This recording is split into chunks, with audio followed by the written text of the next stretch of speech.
Yay! Okay, welcome back to the Play on Words podcast. It's Miss Beth, and I'm so excited today. I have probably everyone's already favorite account on Instagram and other podcasts. Hey, Sleepy Babies, Rachael, who is a mom of three, former teacher, sleep consultant, basically everything. I feel like you have so many things in your title. So welcome. How are you? Thank you. I'm good. Yeah, I do a lot of stuff so that I can not go insane. It's my like toxic trait. I need to be doing a lot of things at all times.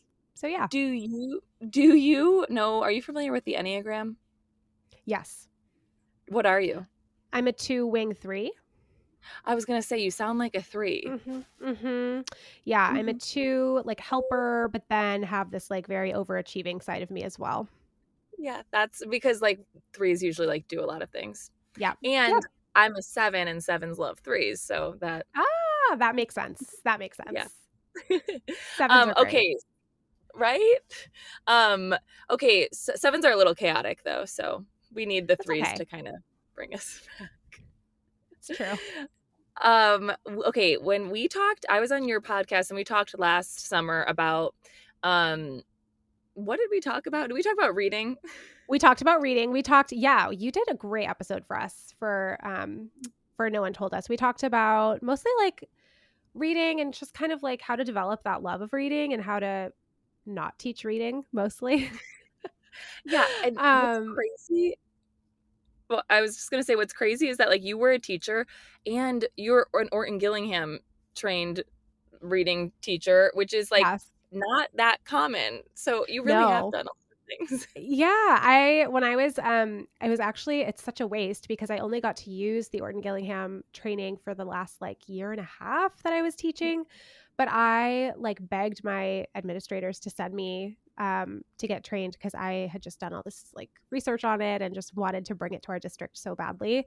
And yeah, I don't know if they're still doing it or still training their teachers or not in it. I hope that they are, but yeah, it's cool because now that I'm a mom of school-aged kids, I can kind of see like how things are going at school and um, hopefully be an advocate.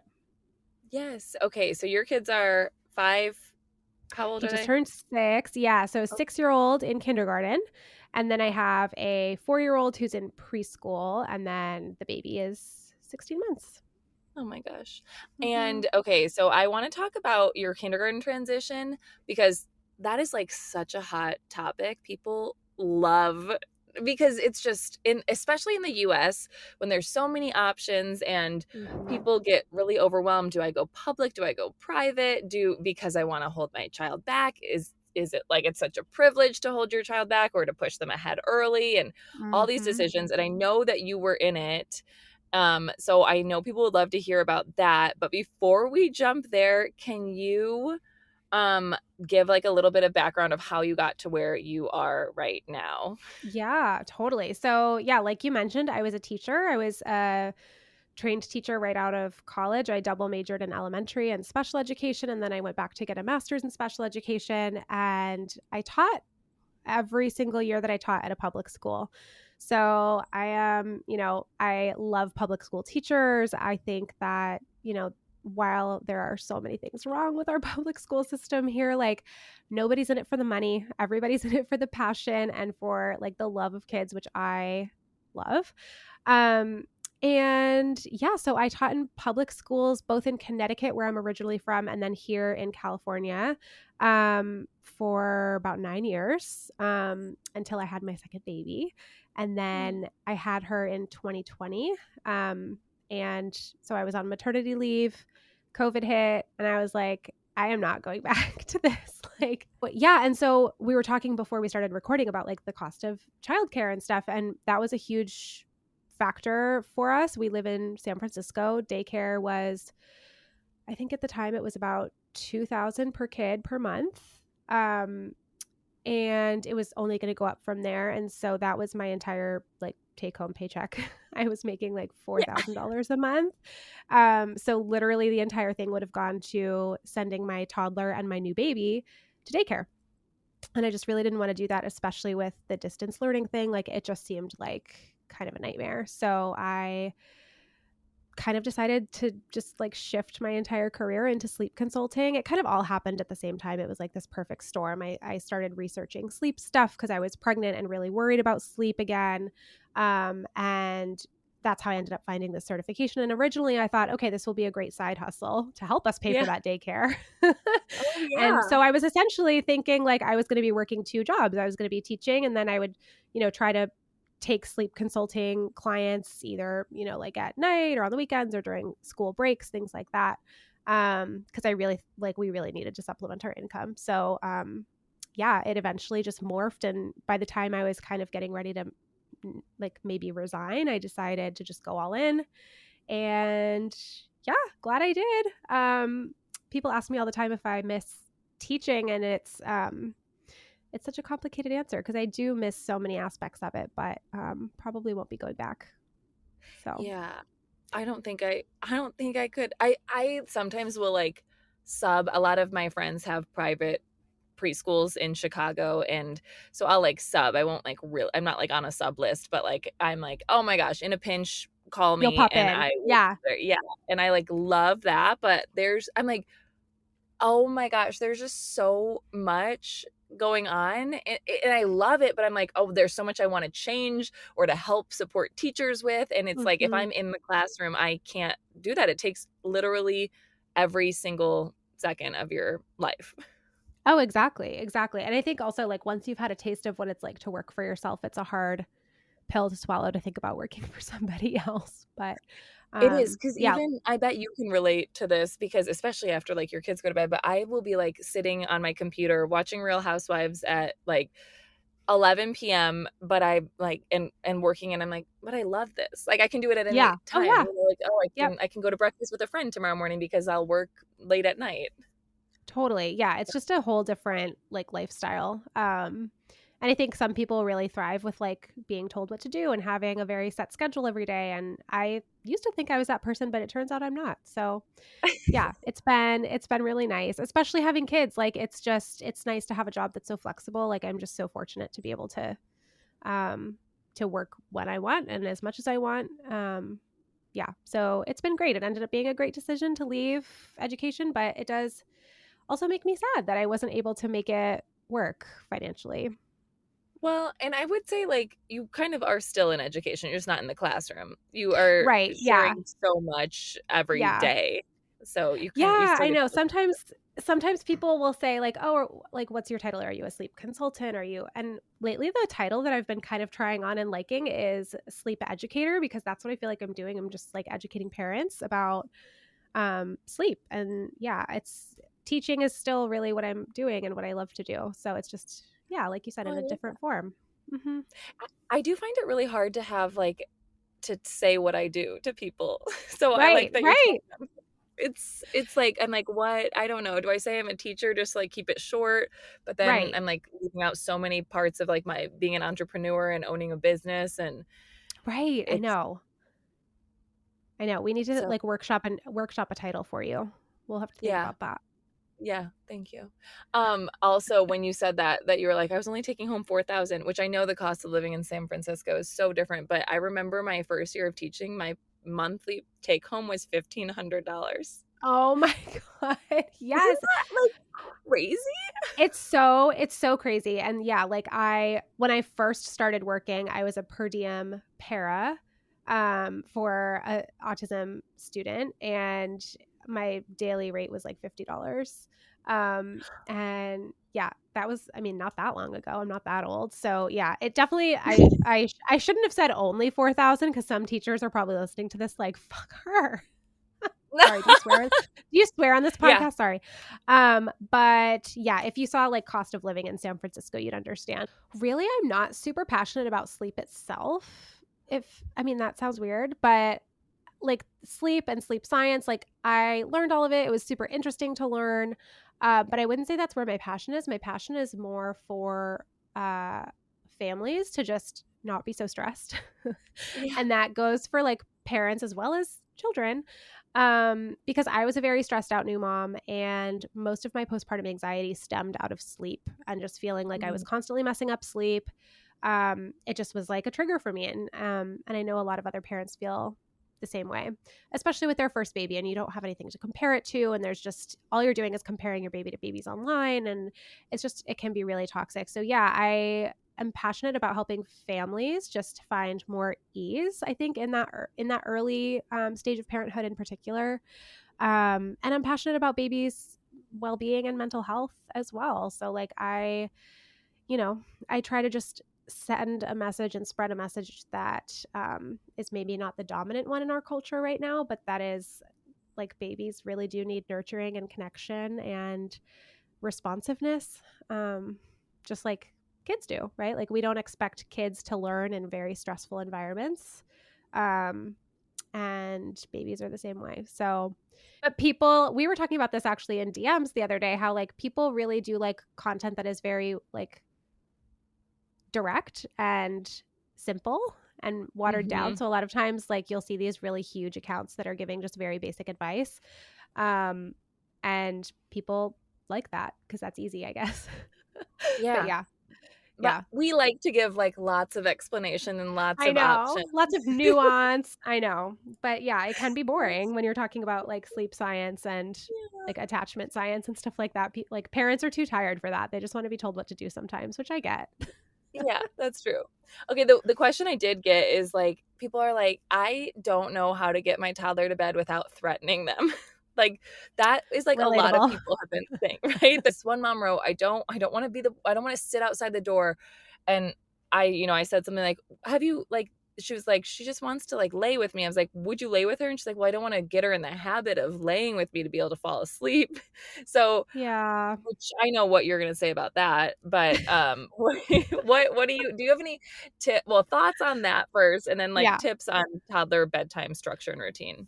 Totally. Yeah. Let's talk about both. So first, I would argue that it's probably easier to just lay with her than it is to do what you're currently doing, right? Like if you had to choose to lay with your toddler and let them fall asleep while you just like sit there and listen to an audiobook in your headphones or something versus battling and threatening and bribing and listening to crying and like all of that stuff every night, like they're going to get conditioned to either one. They're going to get used to either one. So if you're worried about creating a habit, which habit would you rather have? Because like it sounds like right now the habit is the bribing and the threatening, and that's like all that super not fun stuff. So may as Yeah. well just give her what she's asking for and laying with her. It's a lot more convenient. It's a lot more calm.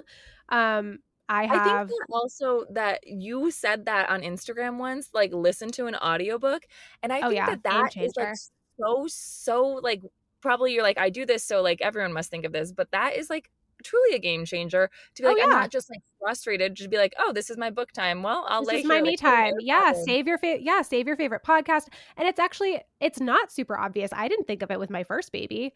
I started like reading my Kindle while I was putting him to bed, but I don't think I even got that until he was over a year because I think I got it for my birthday and his birthday and my birthday are very close together. So, yeah, it took me a full year of being a mom to figure out, oh, I could actually like read.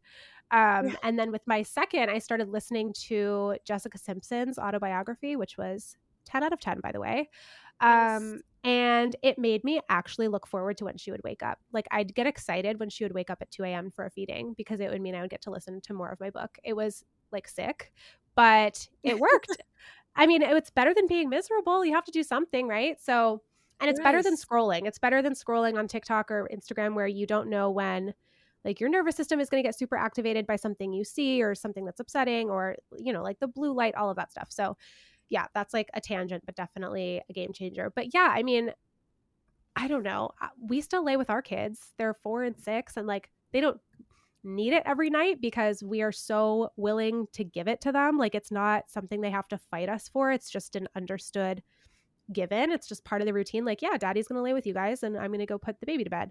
And so they just know that they're going to get it. And when kids know that they can like count on that and they can rest in that and they don't have to like fight for your attention or they don't have to, they can take for granted that you're just going to be there. Um, then you can be more flexible with it over time. Like now if my husband and I have to go out at night and it's just one person doing the bedtime routine, that person can support the baby to sleep, and the big kids are fine to fall asleep on their own and they get it. And it maybe takes a little while to get to that point. Like they're 4 and 6 now. I don't know if we would have been there 2 or 3 years ago, but yeah, I would tell that mom that asked that question, like, what habit do you want? Like, which one's better? And there also are, like, not everybody can lay with their child, right? And for whatever reason, and they also don't want to yell and scream. So what are some strategies for helping your child to feel safe and feel secure and be fine sleeping on their own? So I have a Better Bedtimes guide that goes into tons of detail and offers tons of strategies for helping your child fall asleep alone. What I will say that helps, that's super easy to implement, and anyone listening that has like an education mind knows this, visuals can be super, super helpful. Checklists can be super, super helpful. So you could co-create with your child like a little visual schedule that shows each step of the bedtime routine. It's the same every single night so that they know what to expect. They know that they're not going to get away with changing it up. So that paired with like really loving limits and boundary setting, but in a kind way, can be a really good place to start. But yeah, I mean, at the end of the day, just lay with your kid. Like it's a very short period of time that they're going to need that. So it's a lot easier also. Have like a bedtime and morning routine editable thing that Oh, perfect. yeah, because people ask, we made one for like school transitions that were Oh, yeah. tricky, which actually we're going to talk about Yes. prepping for daycare or daycare transitions. But that's my next question for you. But I'll link it in the show notes. But so then it can just be like that they see a picture, even if they're just a toddler, okay, book, blanket, Yep. mom, whatever it is, they Yep. can just be like, Exactly. okay, they know what's coming. So Totally. I love that. Okay, Perfect. so prepping for daycare. And then Mm-hmm. we'll get to the question that we started with. But prepping for daycare, I know that you're like, we all, like Michelle, I like love to send people to you guys because I think we all like really go from like secure attachment Mm-hmm. first. Mm-hmm. So I would love to talk about ways, and we can also talk about like prepping for school, which Yeah. can lead into our, kindergarten discussion, because I know we talked about this a little bit too. But what is your like first step? Let's say it's a brand new baby going to daycare for the first time. Mm-hmm. What is your advice to prep that? Maybe it's a toddler. Let's say they're 18 months. Okay. Um, what's your Yeah. first advice? Well, I think finding a place that is a good fit for your family is number one. So, probably if I were going to be looking for childcare again, because I did have a son in daycare a few years ago, and I didn't know to ask about this, so I just handed him over one day to strangers and left, um, which I wouldn't necessarily do again, but I understand a lot of people have to. But Yeah. one thing that I wish that I had asked and that I would encourage people to ask is, what is their policy for like a warm up period? So when we chose our preschool, so my kids both have fall birthdays. So they started at a preschool at 2.5, almost 3, actually, closer to 3. But they have a very, like we said, like attachment focused warming up period. And this is very common in other countries. Like Germany Mm. has this type of model, where parents come to school for the first week or two and they hang out. They are just kind of there as like the secure base for their child to kind of come check in if they need to. Their child is, of course, encouraged to explore the space and the materials and the toys and the teachers and all of that, but they have their parent, their safe person there. And that really just helps set that stage so well. And not every kid needs it. Like, not every kid needs that full day for 2 weeks, parent there, super hands on, but some kids really do. And I know it's like the more popular advice in our society to say, oh no, like you got to just drop them off, do a quick goodbye, rip the band aid off. It's so much easier. They might cry for a while, but they'll stop. Um, that just doesn't, like, yeah, it might be easier, but just speaking like from an attachment lens, it's not ideal, I'll say. Yeah. So, just ask, hey, can we come in and shadow just for a few days like before? Or can we start with just an hour a day at first? Just as Yes. gradual as you can enter so that it's not a super traumatic experience right out of the gate is going to make things way easier in the long run because they're going to feel safe and secure with those people. if those things are not available and if the setting is not willing to work with you on that or come to some kind of compromise or agreement, then other ways that you can do this is called bridging the separation. So basically what you want to do is show your child that you trust and like this other person that's going to be caring for them.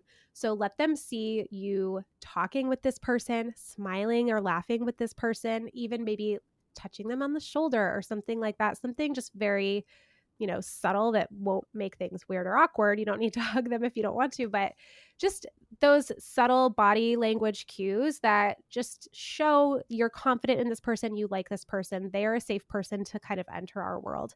You can also get pictures of that person, of the daycare worker, the nanny, whoever it is, pictures of them to put in your house, talk about them while you're at your house. Anything that you can do to kind of help like matchmake is what it's called. And then the bridging the separation piece is focusing more on the reunification rather than the separation. So if your child's old enough to understand that, then instead of, focusing, I know it's so hard to say goodbye, I'm going to miss you too, I know. Focus more on, when I pick you up, we're going to go to the park, or I'm going to be back with a special snack, or tonight at bedtime, we're going to read this, and this book. Let's get those books ready in a stack right by your bed for when we get home. So talking about those things that are focused more on when you come back together can be really helpful instead of focusing on the separation. So bridging the separation and matchmaking are two really helpful strategies. And those are talked about a lot in the book Rest, Play, Grow, which is by Deborah McNamara, who is a wonderful resource for people who have toddlers or preschoolers. Wait, I love this because in our kindergarten transition guide, two of the suggestions are just what you just said, talk about like, when I pick you up, we're gonna go Yes. do this. And then one of the things is to start driving to the school, like, Yep. start Yep. like a couple times before the school year starts, like even if you can't go into the building, just like waving hi school, like, I and maybe love even that. Yep. playing their favorite, like say they love Moana, like playing the Moana soundtrack, so they're already like, oh, this is such a fun, happy moment. Oh, and there's my school. Cool. Okay. And then we drive back home. I Like, it love doesn't have that. to be huge. So, okay, let's talk about your kindergartner. Yeah. What were you feeling? He's in kindergarten now, Yes, he's in right? kinder So it now. was a So year yeah. ago, you were like trying to decide everything on what you were going to do Yes. next. Can you Yep. tell us about that? Yeah. So here in California, or San Francisco specifically, I guess, maybe, we have TK.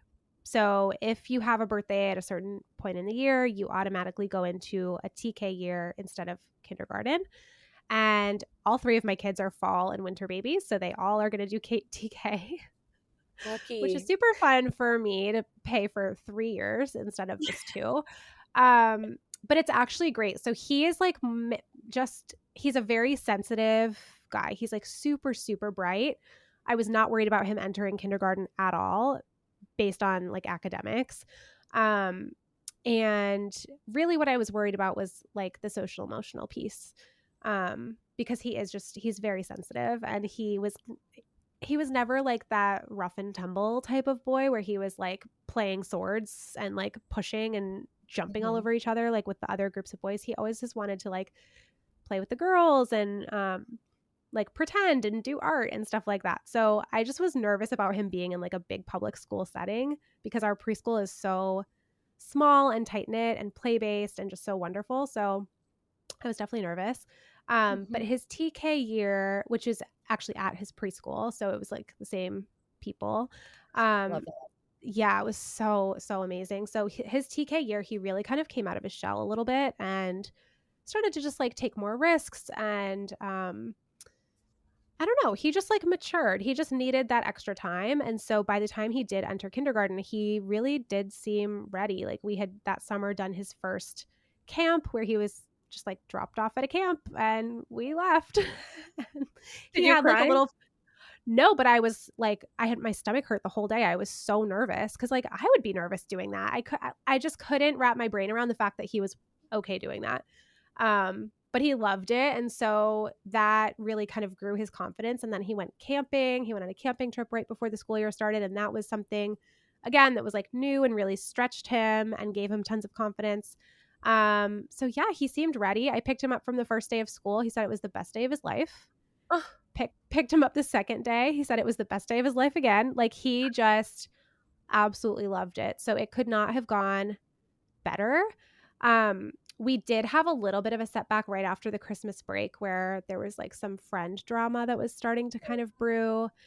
And so that was tough. That was the first time we had experienced him like really not being super pumped to go to school. yeah.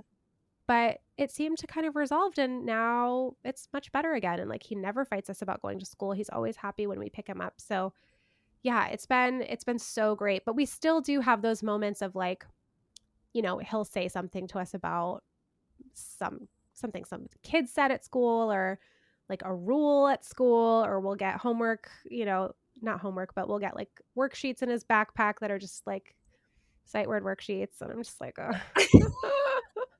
I like that you like how you just said that. So Like no shade to the teachers. But yeah, like there have definitely been things that we've kind of been like, ugh, about. that the way you just said it was like as if it's gonna be bleeped out later. Like, Do you, is that a curse word here? Sight words? yeah, yeah, it is. No, no, it's fine. I think Or is this a only safe because space? this is safe space, but I think only because like people don't because I share a lot about like how to actually teach sight words because it's like Right. we're not pretending those words don't exist because people are Right. like, oh no, we got sight words. It's like it's fine if you got sight words if they're also teaching them the right way, not to just memorize them. So then people are like, wait, I thought sight words were bad, but then you just said this is how you teach a sight word. I'm like, okay, no, This let's is what go I'm back. talking about. This is the thing about social media. It's like people need simple. Like they need you to say sight words are good or sight words are bad. They don't want any nuance or like anything more complicated than Yes. that. Yeah. And if I go in then and say, okay, we don't want to memorize words because that's not properly storing it in our brain. We teach them to memorize the irregular part. And people are like, well, that's the same thing as memorizing. It's like, well, actually, if you No. read on, it explains. Be like, no, tell me in 3 seconds, only yes or no, like no explanations, please. Oh my So God. It's yeah, exhausting. it's not that was a sight word caveat for anyone who's listening and Yes, like, "Wait, exactly. oh no." But so there's a No, sight couple words aren't things. bad. And actually, like he's fully reading. It's winter. He's only been in school since August. So I don't know how many months is that. That's a lot of math, but he's fully reading. Like he's subtracting 3-digit, 2-digit numbers. Like and like I said, he's just a very bright kid. I was never worried about academics with him, but Yeah. clearly the teacher is doing a great job. Like he's learning a lot. He's happy. So we're happy. But like you said, like we did definitely struggle with the private versus public decision. And we still kind of worry that we didn't make the right call sometimes, but You I don't do? know. Why? I don't know. I mean, both my husband and I went to private schools as kids, but Okay. I only ever taught in public school. And I think that just gave me this lens of like, does it really matter? Like, does it really matter for a kid like him who is going to grow up with educated parents? Both of us have master's degrees. He's going to grow up with tons of privilege.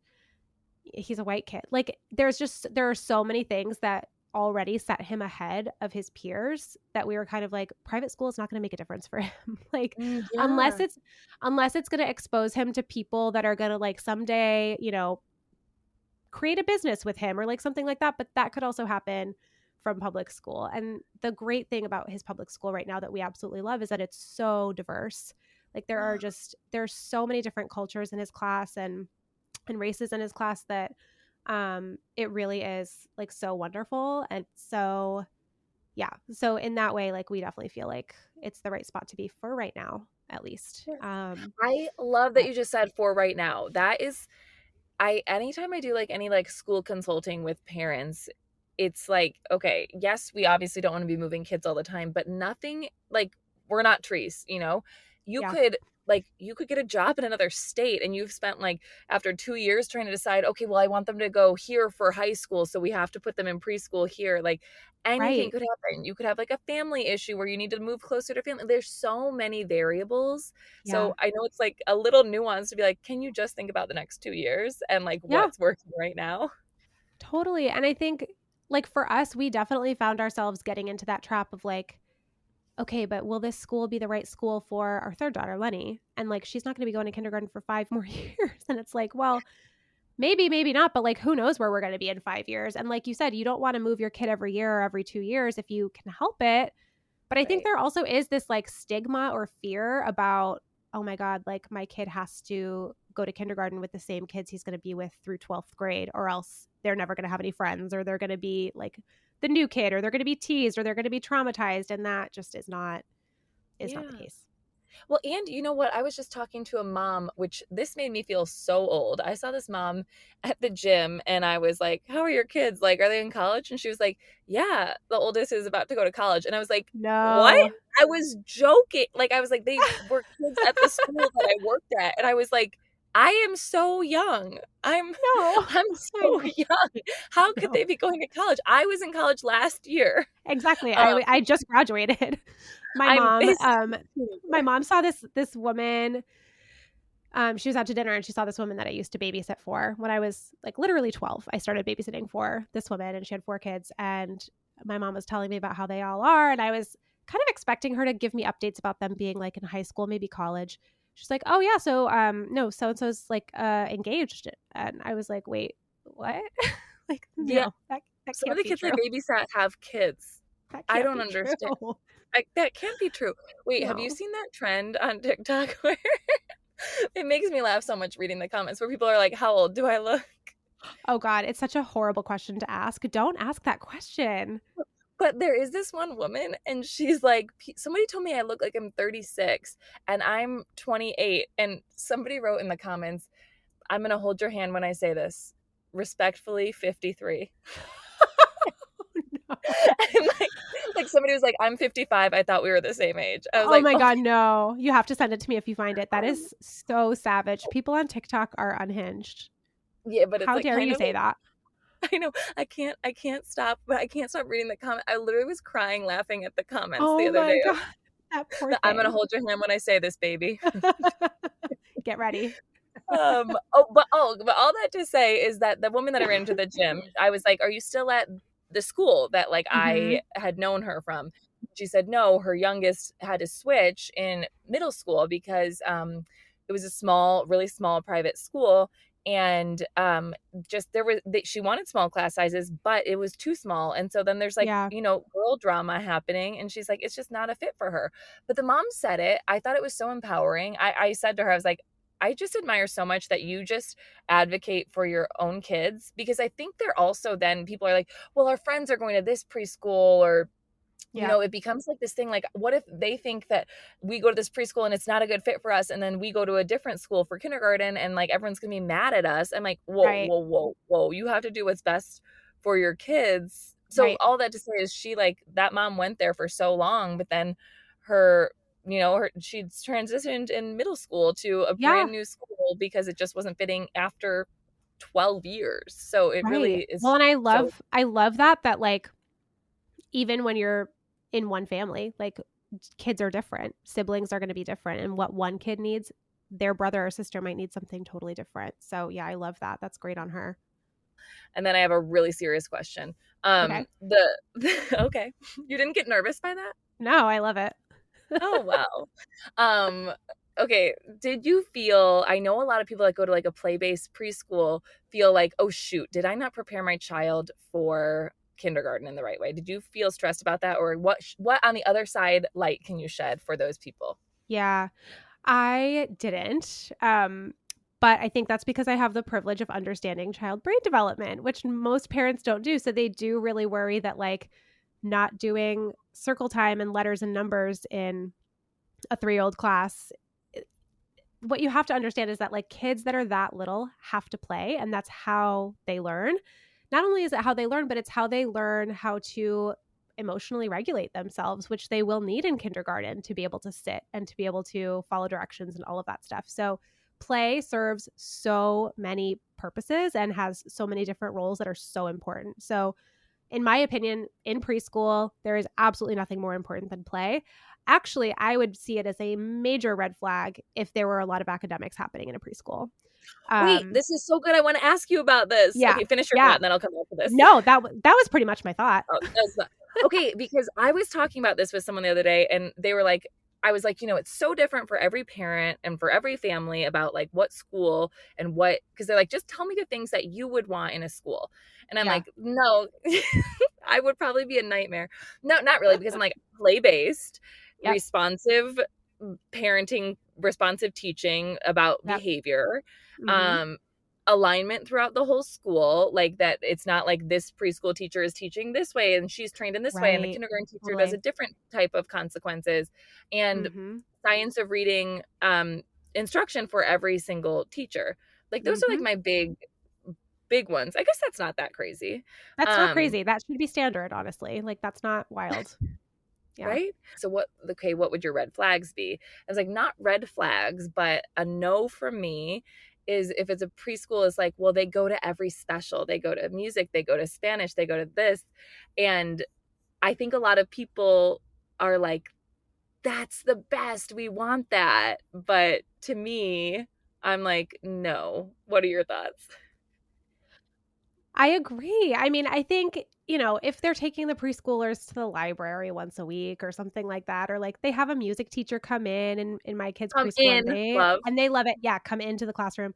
They love that. But like they really don't need much beyond that. If they're, in a language program, great. But I would love to see as much as possible integrated into their classroom and into their day rather than compartmentalized in that way. They don't need to be going to a million different classes. This isn't high school. So I really want to see them making good relationships with their teachers, playing, and really that's it. I don't want to see much else happening in preschool. Yeah, agree. I don't like. I'm like, I was on a tour and they're like, oh, and this is the room. This question that I asked, which is like probably the school tour was like, oh no, why'd you ask that? But I said, are your specials teachers, if the preschoolers are going, are the specials teachers like trained teachers, or are they like an expert in their field? Because Right. oftentimes like a music teacher will be a musician, art teacher will be an artist, and Right. they might be an amazing human, but that doesn't really say that they have a lot of child development practice and like best Right. practices for dealing with 23-year-olds in Yeah. their classroom. And they said it was like that they're in their field. And then the parent I was on the tour with was like, what does that mean? And Right. basically I had to say it like, I was like, well, I'm just like wondering how this like artist, bless their heart, is gonna like They have know. classroom management techniques. Right. Yeah, which is like, Yeah. I'm like art should be all day in the classroom in preschool. Like they don't need to go. They don't Exactly. They need to don't need leave. an art class. Like art materials are just out all the time, always available. Maybe not 100% of the time. Maybe you put different things out at different times of day, of course, and that's fine. But yeah, like all of those things really should just be incorporated during the day. And that's why I say, like, when I see a ton of quote unquote academics at that age, it is a bit of a red flag for me because those things should just be woven throughout the day. Like they're learning how to count when they're playing with loose parts. They're learning how to, hold a pencil by doing other sensory tasks, working with Play-Doh, building up their hand muscles, things like that. Like they don't need to be doing things that second graders are doing just on like a miniature scale because they're in two completely different playing fields developmentally. Do you think that we're gonna get canceled for this? I hope not because our way is actually so much easier. Like Yeah, it's this so is much more easier. simple. It's so much more simple to just let the kids play, learn, train your teachers on social emotional development so that they can support things like turn taking and speaking up for yourself for when you're feeling an emotion or, advocating for yourself, like all those different things that we want them to be able to learn. And that's it. Like provide the materials and just let them go. Like they don't need you to micromanage their entire day at that age. And even beyond. I mean, I would love to see a kindergarten class that looked like that, to be honest. Oh, same. Oh my gosh, a play-based kindergarten is my dream. I know. I know. Even my son sometimes, as much as he loves school, um, he does say sometimes like he misses TK. And I think, part of that is just that he had incredible teachers, but also he misses like being able to get up when he wants to get up and like not Know having how to to ask regulate to his go. body. Yeah, like not having to ask to go to the bathroom or ask to go get a drink of water or, just I don't know. It's hard because his class was half the size in TK also that it is now. So I understand why teachers need, these systems and for things to be a little more tight and structured, but I don't know. I just wish that we had the supports for teachers to be able to provide that type of an environment, I guess. Me too. Yeah, maybe we can. Maybe we can do this. We Every can do time I it. have someone every time I have someone on my podcast, I'm like, "Actually, I think this is the army." Like, I'm like, that Yes. like, I like so I'm like, "This I know exactly who is gonna who we're gonna No, do but this with." that's how it is because the schools are run really by the parent community, right? So us getting these types of messages out to the parents. And that's why, like what you said at the beginning, where you're like, I wasn't making an impact in the classroom because that was so few kids. And like my impact now can be so much greater. And that's so true because you're arming all of these parents that are listening with the language, the tools, the knowledge, and the confidence to advocate. And that's what's going to make lasting change for sure. I love it. Okay, what is your biggest green flag like that you would see in a school, a daycare? Like what are you like, "Oh my gosh, this is my kind of place." What's your one if you had to pick one thing? Oh, just one. That's really hard. I mean, I You can think pick two. okay, well wait, what are we talking? Are we talking preschool, daycare, or like a elementary school? Um, let's go preschool. Okay.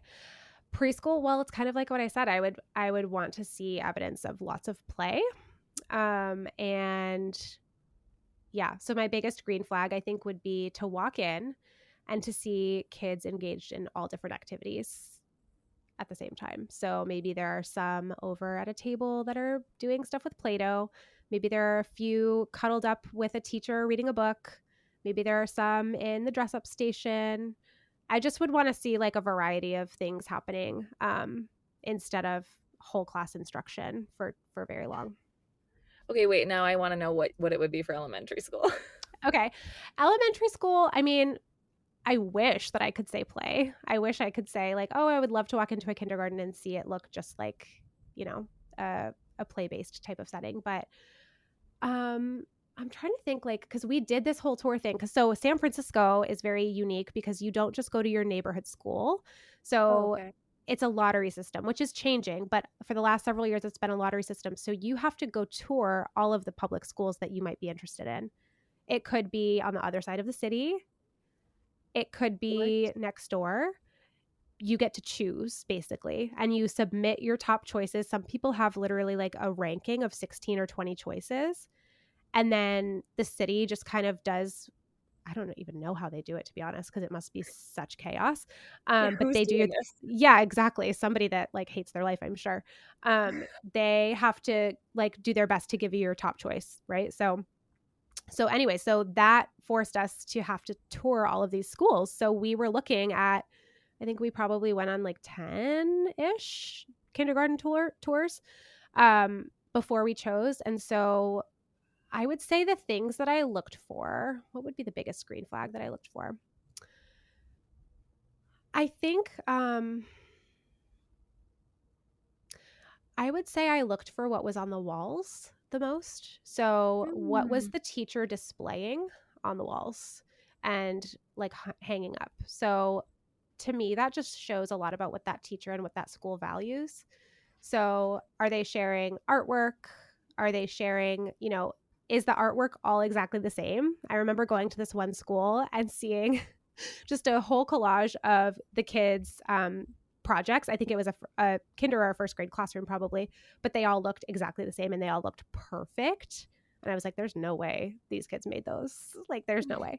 And so, like, to me, that just kind of, shared a little piece about what type of environment that might be. Is it like a perfectionist type of environment, or are kids allowed to be a little bit more free? Um, you know, the type of writing that was on the walls I would look at. Like inventive spelling. Yes, like I was looking for, I was actually going to send this to you today because my son just wrote the cutest book and I was going to put it on my stories and be like, I'm going to like send somebody a coffee if they can tell me what this says, because none of the words were spelled correctly, but I could read them all phonetically.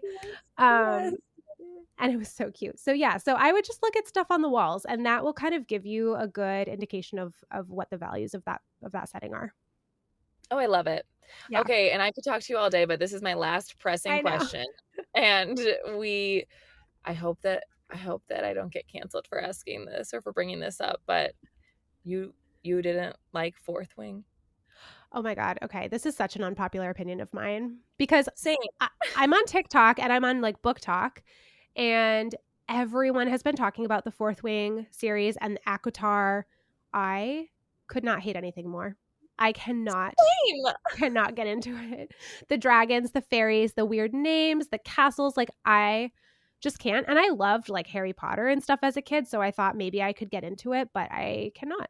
And that's my truth. And that is my truth. You know And I what? have to stand in my truth. You do have to stand in your truth.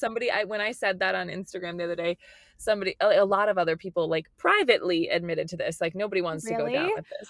Yeah. Okay, I'm glad I'm not the only one, because I was like, what am I missing? Am I stupid? Like, how am I not getting this? I couldn't do it.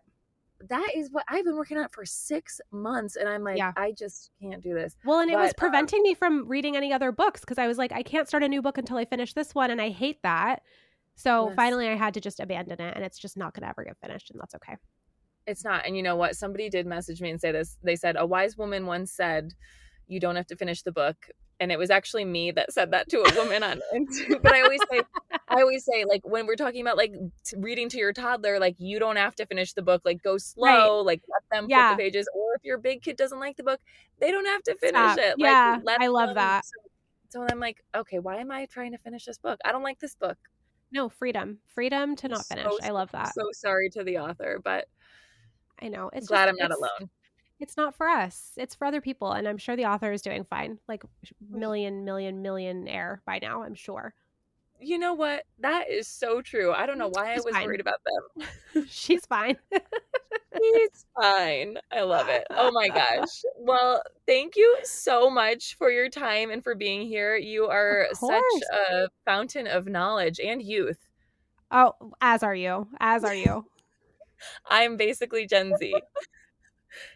You are You too. pretty much are. You pretty much are. I strive to be, is what I'll say. No, I think you are. I think that you're like probably the coolest person I follow on Instagram. Oh my God, really? Yeah. That's an honor, and back at ya for sure. Thank Especially, you. I feel like you're like even cooler just because of your blue nail polish. Like I'm Really? like, I've been looking at your nails this whole time, and I'm like, God damn it, I need to go get a manicure and get blue nails. I just did this because my sister sent me that she was like, this color, I'm thinking about getting it next time. And you have a sister, you know, I'm like, okay, I'll Yes, copy you. I'm obsessed. Thank you so much for having me. This was so fun. Yeah, I'll talk to you soon. Okay.